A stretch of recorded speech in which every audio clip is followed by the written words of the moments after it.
মুন্সিগঞ্জে আইনশৃঙ্খলা পরিস্থিতি স্বাভাবিক করতে নানামুখী উদ্যোগ নিয়েছে সেখানকার শিক্ষার্থীরা। পাশাপাশি বন্ধ পৌরসভার কার্যক্রম শুরু করতে নেওয়া হচ্ছে ব্যবস্থা।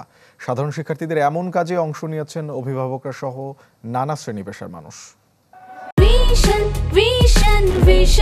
100% কপার কন্ডেন্সারে তৈরি ভিশন ফ্রিজ, তাই গুণে মানে অটুট থাকে বছরের পর বছর।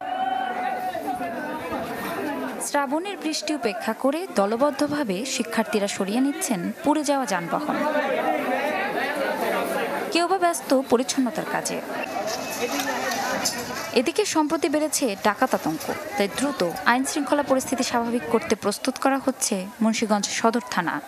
বর্তমান সরকারের কাছে দাবি যে আইন শৃঙ্খলা বাহিনীকে খুব তাড়াতাড়ি আমাদের জেলায় পাঠানো হোক, এজন্য তাহলে অনেক সুশৃঙ্খলভাবে মানুষ জীবনযাপন করতে পারবে। যে পর্যন্ত আমাদের সুষ্ঠু সুন্দরভাবে দেশ পরিচালন করা না যেতে পারে সে পর্যন্ত আমরা আমাদের ছাত্র সমাজ সুন্দর মতন কাজ করে যাব। দুর্বৃত্তের দেয়া আগুনে জেলার পৌরসভা ভবনটি পুড়ে যাওয়ায় বন্ধ রয়েছে সেবা কার্যক্রম, তাই দ্রুত সেবা চালু করতে ক্ষতিগ্রস্ত মালামাল অপসারণে দিনভর চলছে শিক্ষার্থীদের নিরলস প্রচেষ্টা। সাথে অংশ নিচ্ছেন অভিভাবকরাও।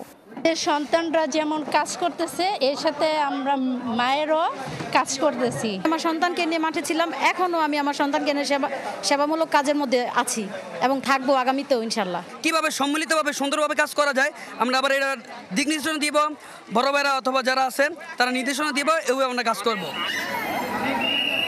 শিক্ষার্থীদের এমন কাজে উৎসাহ দিতে শুকনো খাবার ও পানি দিয়ে পাশে দাঁড়িয়েছেন সেনাবাহিনীর সদস্যরা।